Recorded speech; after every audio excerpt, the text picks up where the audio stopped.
Alright, how do you cancel subscriptions on your Android phone? This is luckily pretty easy, but there's a couple of things you need to be aware of.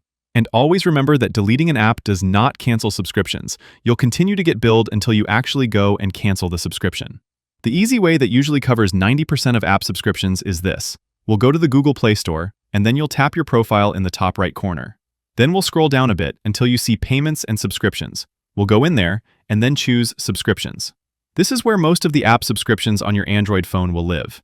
Mine doesn't have any active subscriptions, but if you have some, they'll show up here, and you can tap any app and then choose Cancel Subscription. If an app doesn't have a cancel button and it says it expired on a specific date, it means that app was prepaid, and it won't automatically renew. The subscription will automatically expire and no action is required from your side.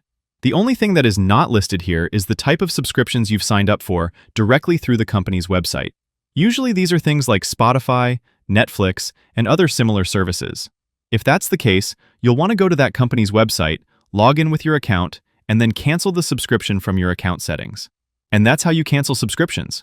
Click that like button if this helped, and subscribe to my channel for more guides like this. Unlike Netflix, it doesn't cost you anything.